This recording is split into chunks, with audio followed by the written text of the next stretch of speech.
Groups hub weekly current affairs విశ్లేషణకు స్వాగతం. ఈ వారం అంటే ఫిబ్రవరి 8 నుంచి 15 వరకు జరిగిన సంఘటనలు మీ పరీక్షల ప్రిపరేషన్ కోసం చాలా కీలకం. ఎందుకంటే ఈ వారం న్యూస్లో మనకి జీఎస్ పేపర్ 2 అలాగే పేపర్ 3 సిలబస్కు నేరుగా కనెక్ట్ అయ్యే ఎన్నో ముఖ్యమైన అంశాలున్నాయి. వాటిని వివరంగా చూద్దాం. ఈ మాట అక్షరాల నిజం కదూ.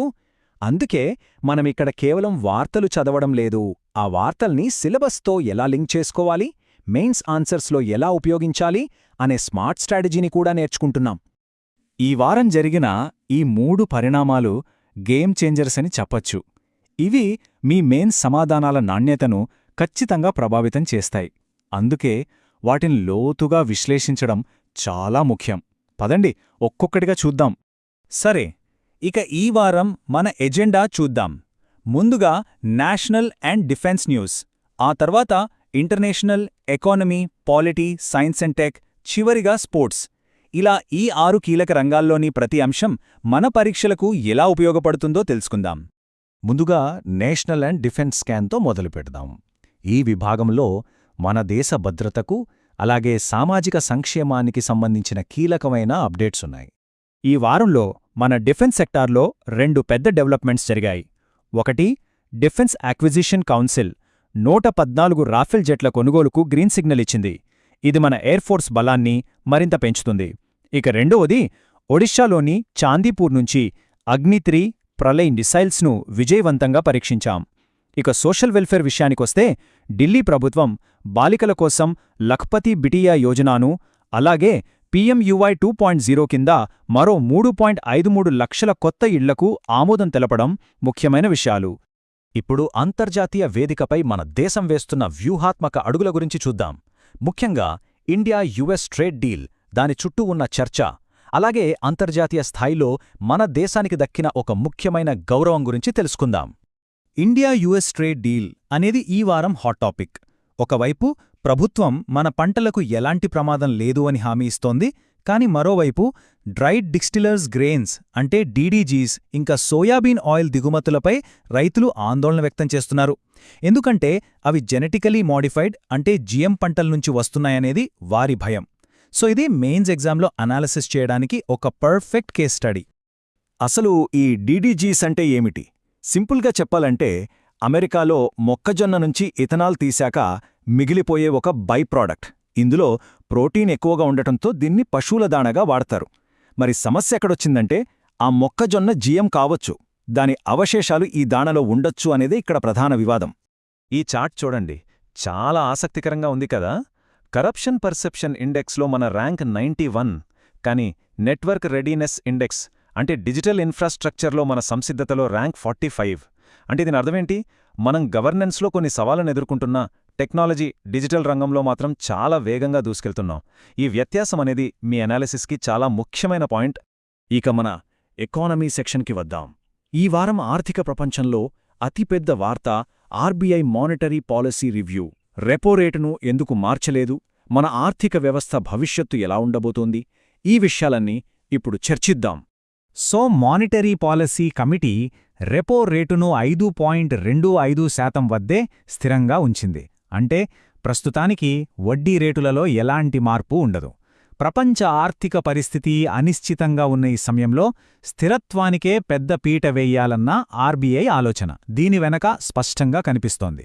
ఈ టేబుల్ RBI బ్యాలెన్సింగ్ యాక్ట్ను చక్కగా చూపిస్తుంది. ఒకవైపు రాబోయే ఆర్థిక సంవత్సరంలో GDP వృద్ధి 7.4% ఉంటుందని బలంగా అంచనా వేస్తున్నారు. మరోవైపు అంతర్జాతీయ రాజకీయ ఉద్రిక్తతలు, పెట్రోల్ ధరల వంటి వాటి వల్ల ద్రవ్యోల్బణం పెరిగే ప్రమాదం ఉందని హెచ్చరిస్తున్నారు. ఇక MSME రంగానికి పూచీకత్తు లేని రుణపరిమితిని 20 లక్షల రూపాయలకు పెంచడమనేది ఆర్థిక వ్యవస్థకు మంచి బూస్టిస్తుంది. ఇది చాలా ముఖ్యమైన టెక్నికల్ అప్డేట్.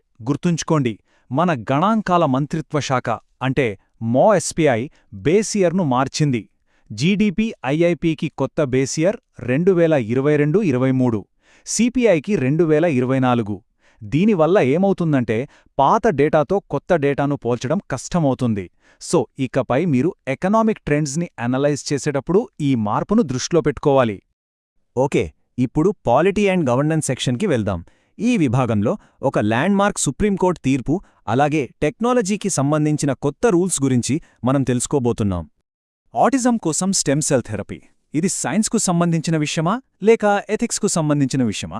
ఈ క్లిష్టమైన ప్రశ్నపై సుప్రీంకోర్టు ఈ వారం ఒక కీలకమైన తీర్పు ఇచ్చింది. సరైన సైన్స్టీయ ఆధారాలు లేవని, రోగుల భద్రతే ముఖ్యమని చెబుతూ ఈ థెరపీని నిషేధించింది. ఈ తీర్పు బయోఎథిక్స్, జ్యుడీషియల్ గవర్నెన్స్ పరంగా చాలా ముఖ్యమైనది. చూడండి, ఈ తీర్పులో 3 కీలకమైన పాయింట్సున్నాయి. 1 పేషెంట్ సేఫ్టీ, 2 సైంటిఫిక్ ఎవిడెన్స్ లేకపోవడం, 3 ఇలాంటి ట్రీట్మెంట్స్పై సరైన రెగ్యులేషన్స్ లేకపోవడం. బయోఎథిక్స్ మీద మెయిన్స్లో ప్రశ్నొస్తే ఈ 3 పాయింట్స్ ఆధారంగా మీ ఆన్సర్ను ఫ్రేమ్ చేసుకోవచ్చు. ఇదే సమయంలో డీప్ ఫేక్లను కంట్రోల్ చేయడానికి ప్రభుత్వం కొత్త ఐటీ రూల్స్ను తీసుకురావడం కూడా టెక్నాలజీ గవర్నెన్స్లో ఒక ముఖ్యమైన అడుగు. సైన్స్ అండ్ ఎన్విరాన్మెంట్ సెక్షన్కు స్వాగతం. ఈ వారం స్పేస్ టెక్నాలజీ నుంచి ఆర్టిఫిషియల్ ఇంటెలిజెన్స్ వరకు చాలా ముఖ్యమైన డెవలప్మెంట్స్ జరిగాయి. అవేంటో చూద్దాం. ఈ టేబుల్ చూడండి. లడఖ్లో 2 భారీ టెలిస్కోప్లకు అంటే ఎన్ఎల్ఎస్టీ, ఎన్ఎల్ఓడాట్లతో ఆమోదం లభించింది. దీనివల్ల డీప్ స్పేస్ రీసెర్చ్లో మన సామర్థ్యం ప్రపంచ స్థాయికి చేరుకుంటుంది. ఇక ఇస్రో డిఆర్డీఓ కోసం అన్వేష EOS-N1 అనే శాటిలైట్ను ప్రయోగించింది. ఇది మన బార్డర్ సర్వేలెన్స్ను మరింత పటిష్టం చేస్తుంది. ఇక ఏఐ విషయానికి వస్తే ఇండియా ఏఐ ఇంపాక్ట్ సమ్మిట్ 2026 ప్రకటనతో ఏఐ రంగంలో గ్లోబల్ సౌత్కు లీడర్గా మారడానికి ఇండియా సిద్ధమవుతోంది. ఈ స్లైడ్ మన క్లైమేట్ ఛాలెంజ్ను చాలా స్పష్టంగా చూపిస్తోంది. ఒకవైపు ప్యారిస్ అగ్రిమెంట్ లాంటి పెద్ద పెద్ద అంతర్జాతీయ హామీలిస్తున్నాం, కానీ మరోవైపు ఆ హామీలను నెరవేర్చడానికి మనం కేటాయిస్తున్న వనరులకు, మన ఆశయాలకు మధ్య గ్యాప్ కనిపిస్తోంది. ఈ అంబిషన్ వర్సెస్ కేపబిలిటీ గ్యాప్ అనేది ఎన్విరాన్మెంటల్ గవర్నెన్స్పై మీ మెయిన్స్ ఆన్సర్లో రాయడానికి ఒక అద్భుతమైన పాయింట్. ఇక చివరిగా స్పోర్ట్స్ అండ్ మిస్లేనియస్ న్యూస్ సెక్షన్కొచ్చేశాం. ఈ విభాగంలో కొన్ని విజయాలు, కొన్ని ఆసక్తికరమైన విషయాలున్నాయి. వాటిని క్విక్గా చూద్దాం. ఈ వారం స్పోర్ట్స్లో మనకు డబుల్ ధమాకా. మన U19 కుర్రాళ్లు ఇంగ్లాండ్ను ఓడించి 6వ వరల్డ్ కప్ గెలిచారు. అలాగే WPL 2026 టైటిల్ను రాయల్ ఛాలెంజర్స్ బెంగళూరు గెలుచుకుంది. అంతర్జాతీయంగా చూస్తే గెన్నాడీ గోలోకిన్ వరల్డ్ బాక్సింగ్ ప్రెసిడెంట్ అవడంతో ఒలింపిక్స్లో బాక్సింగ్ భవిష్యత్తుకు భరోసా లభించింది. ఇక ముంబై కోస్టల్ రోడ్పై ప్రారంభమైన మ్యూజికల్ రోడ్ ఒక యునిక్ ఇన్నోవేషన్ అని చెప్పాలి.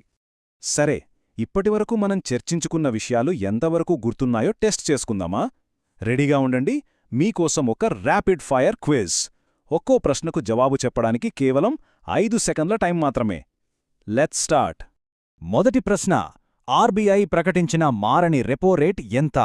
రెండవది, సిఈసి జ్ఞానేష్ కుమార్ 2026లో ఏ అంతర్జాతీయ సంస్థకు అధ్యక్షత వహిస్తారు?